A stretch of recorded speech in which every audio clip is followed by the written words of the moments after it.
নমস্কার বন্ধুরা, ভদ্রসর study centre চ্যানেলে তোমাদের স্বাগতম। তোমাদের জন্য খুব গুরুত্বপূর্ণ ভিডিওটা হতে চলেছে, কারণ তোমরা অনেকেই আছো জিডিএস সংক্রান্ত বিভিন্ন প্রশ্ন করছো। আজকের ভিডিওর মাধ্যমে সেই সব প্রশ্নের তোমাদের উত্তর দেব। প্রথম প্রশ্ন সেটা হলো জিডিএসের সিক্সথ মেরিট লিস্ট কি আউট হবে। দ্বিতীয় প্রশ্ন, জিডিএসের নতুন বিজ্ঞপ্তি কবে জারি হবে। তৃতীয় প্রশ্ন, জিডিএসের ক্ষেত্রে কি কি পরিবর্তন হতে চলেছে, সেটা শিক্ষাগত যোগ্যতা থেকে শুরু করে সিলেকশন প্রসেস কি কি পরিবর্তন হবে সেই ব্যাপারে। আজকের ভিডিওটা শেষ পর্যন্ত দেখো, প্রত্যেকটি তথ্যের খুঁটিনাটি তথ্য তোমাদের তুলে ধরবো এই ভিডিওর মাধ্যমে, একদম অফিসিয়ালি আপডেট দেবো। ঠিক আছে, তো চলো মূল পিডিএফে চলে যাচ্ছি, প্রত্যেকটি তথ্য তোমাদের কাছে তুলে ধরছি এই ভিডিওর মাধ্যমে। তো দেখো, প্রথমে বলে দিই, যেহেতু এই যে নোটিশটা তোমরা অনেকেই দেখেছো, এই নোটিশে যে ব্যাপারটা তোমাদের হাইলাইট করা হয়েছে সেটা হলো তোমাদের মডিফিকেশন। কি কি মডিফিকেশন জিডিএসের ক্ষেত্রে হতে চলেছে সেই ব্যাপারে, যেখানে তোমাদের বলছে যে সিলেকশনের জন্য একটা স্ক্রিনিং টেস্ট নেওয়ার কথা হচ্ছে, 50 নম্বরের একটি পরীক্ষা, যেখানে 1 থেকে 2 ঘন্টা তোমাদের সময় দেওয়া হবে। ঠিক আছে, যোগ্যতার ক্ষেত্রে সেটাকে আপগ্রেডিং করা হচ্ছে, যেখানে যোগ্যতা মাধ্যমিক থেকে উচ্চ মাধ্যমিক। তারপরে আর কি কি বলা হয়েছে, আর বলা হচ্ছে আর একটা গুরুত্বপূর্ণ পয়েন্ট, সেটা হলো লোকাল ক্যান্ডিডেটদের আগে সুযোগ দেওয়া হবে। অর্থাৎ যারা ওয়েস্ট বেঙ্গলের ক্যান্ডিডেট, অনেকে তোমরা দুশ্চিন্তার মধ্যে থাকো যে আসাম থেকে অনেকে আছে যারা ওয়েস্ট বেঙ্গলে সিট বুক করে দেয়, ত্রিপুরা থেকে যারা আছে তারা অনেকে ওয়েস্ট বেঙ্গলে সিট বুক করে দেয়, সেটা কিন্তু আর হবে না। বা অন্য রাজ্যের তারা হয়তো বাংলা লিখতে পড়তে বলতে জানে, কিন্তু তারা এসে ওয়েস্ট বেঙ্গলের সিটটা বুক করে দেয়, সেটা কিন্তু হবে না। এবার যেটা হবে, সম্পূর্ণ সার্কেল, মানে তুমি যে সার্কেল থেকে বিলং করছো সেই সার্কেলের মধ্যেই তোমাকে আবেদন করতে হবে এবং সেখানেই তুমি সিলেকশন পাবে। এটা কিন্তু কাট অফের ক্ষেত্রেও অনেকটা দেখবে, অনেকটাই কিন্তু এফেক্ট পড়বে, কাট অফটা ডাউনের দিকে যাওয়ার সম্ভাবনা থাকবে। ঠিক আছে, ব্যাপারটা হচ্ছে এটাই। এটা কিসের জন্য করা হচ্ছে, ইমপ্রুভ লোকাল ল্যাঙ্গুয়েজ প্রফিসিয়েন্সি, অর্থাৎ যে লোকাল ল্যাঙ্গুয়েজ আছে সেই ব্যাপারে তোমার দক্ষতা কত, সেইটার জন্য তোমাদের চেক করা হবে। কারণ আলটিমেটলি তোমাকে কি করতে হবে, তোমাদের বিভিন্ন কমিউনিটির মানুষের সঙ্গে তোমাদের মানে কমিউনিকেট করতে হবে, তাদের সাথে তোমাকে কথাবার্তা বলে তাদের মাধ্যমে বিভিন্ন রকম তোমাদের আসল মেন ব্যাপার হচ্ছে যাতে তুমি কমিউনিকেট করতে পারো, তোমার যে কাস্টমার যারা আছে তাদের সাথে যাতে কথাবার্তা বলতে পারো ঠিকঠাক করে। তো সেই জন্য লোকাল ল্যাঙ্গুয়েজ জানাটা খুবই দরকার, এবং তার জন্যই লোকাল ল্যাঙ্গুয়েজের যারা লোকাল ভাষী যারা ক্যান্ডিডেট আছো তাদের সুযোগটা দেওয়া হবে আগে। তো এই হচ্ছে তোমাদের মেন ব্যাপার। তাহলে এখানে তোমরা 3টে স্টেজ তোমরা দেখতে পাচ্ছ ইমপ্লিমেন্টেশনের ব্যাপারে বলছে, যেটা ফার্স্ট হচ্ছে নর্মাল অনলাইন একটা অ্যাপ্লিকেশন হচ্ছে, তারপরে তোমাদের শর্টলিস্টিং করা হচ্ছে, সেকেন্ড কি হবে screening test, top rank candidate, third final selection based document verification and screening test result. ঠিক আছে, তো এগুলোর কথা বলা হচ্ছে।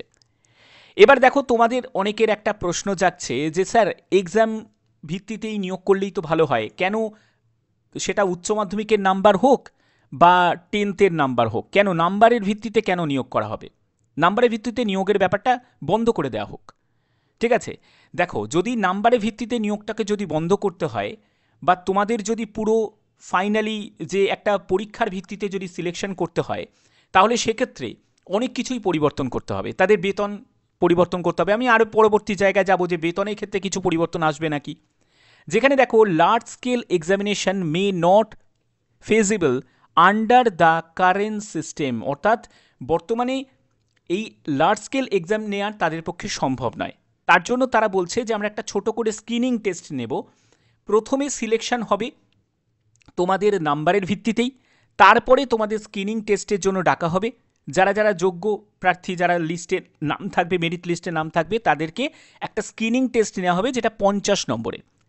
এবার এই দুটোকে কম্বাইন করে তাদের মানে কি হবে, একটা ফাইনালি যে শর্টলিস্টেড ক্যান্ডিডেটের একটা মেরিট প্রিপেয়ার্ড হবে। ঠিক আছে, যাতে অনেকে যে অযোগ্য প্রার্থী তাদেরকে যাতে এলিমিনেট করা যায় এবং যোগ্য প্রার্থীদের রাখা যায়। ঠিক আছে, এই একটা প্রস্তাব। তো এগুলোর জন্য কি হয়েছে, এগুলোর জন্য প্রস্তাব রাখা হয়েছে, কিন্তু এখনো পর্যন্ত ইমপ্লিমেন্ট কিন্তু হয়নি, এটা কিন্তু মাথায় রাখতে হবে। ঠিক আছে, ইমপ্লিমেন্ট কিন্তু হয়নি। এবার তুমি যদি এখানে দেখো দেখো পিডিএফের ক্ষেত্রে দেখছি, দেখো একদম অফিসিয়াল নোটিফিকেশান যেখানে তোমাদের, সেখানে দেখো বিপিএমের ক্ষেত্রে বেতনের কিছু পরিবর্তন হবে।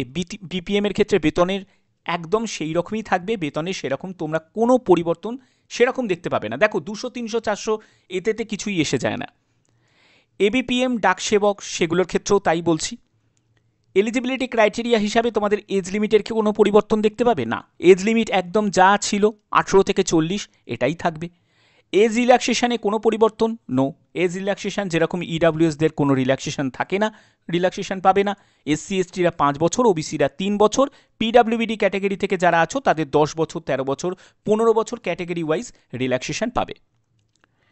এর পরবর্তী হচ্ছে তোমাদের এডুকেশন কোয়ালিফিকেশন, সেটার ক্ষেত্রে কিছু পরিবর্তন কিছু কি আসছে।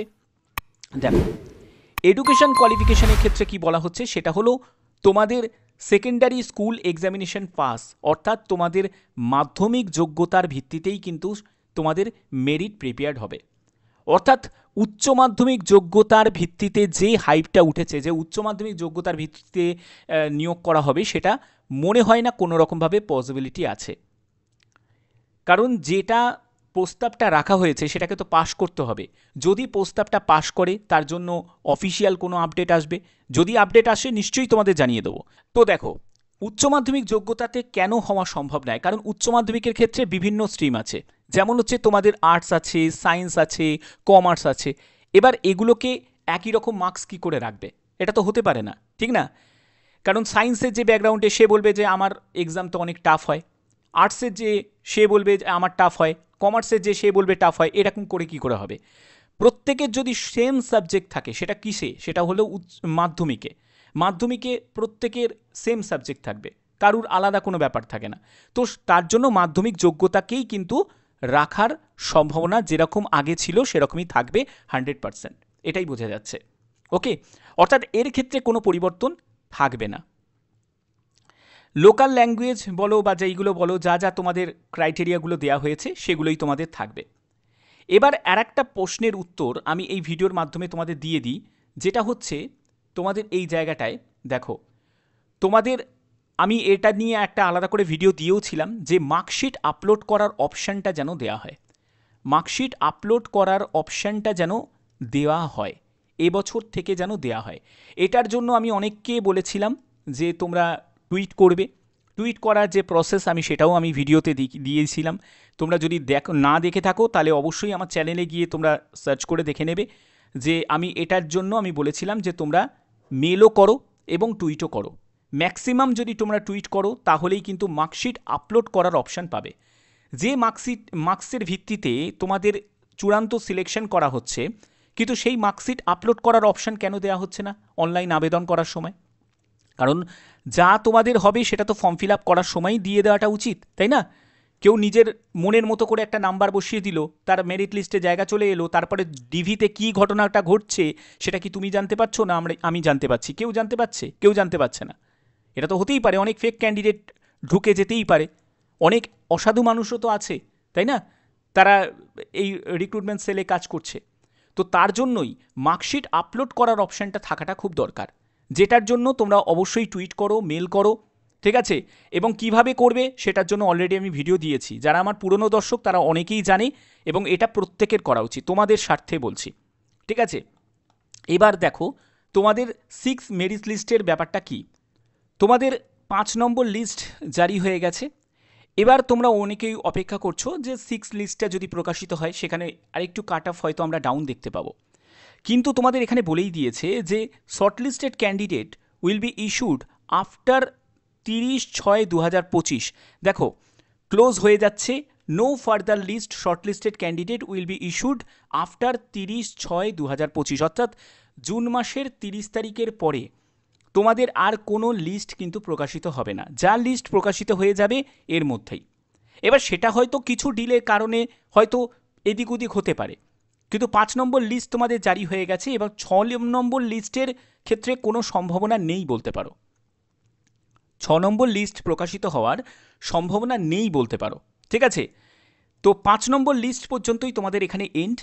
এবার দেখো যদি কিছু সাম চেঞ্জেস যদি আসে, মানে সেটা হচ্ছে তোমাদের শিক্ষাগত যোগ্যতার ক্ষেত্রে পরিবর্তন তো হবে না, আমি সেটা তোমাদের ক্লিয়ার করেই দিলাম।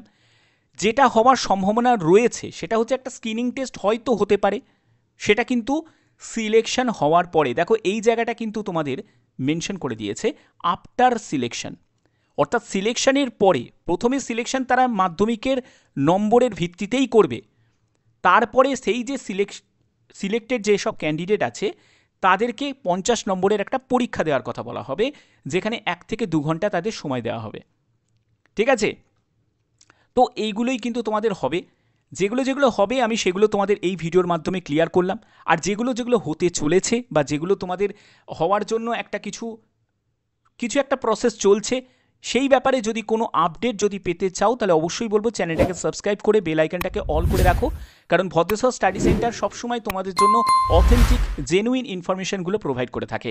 আর এরকমই জেনুইন ইনফরমেশন তোমরা প্রতিদিন পেয়ে যাবে। এখনের মতো এটুকুই, টাটা।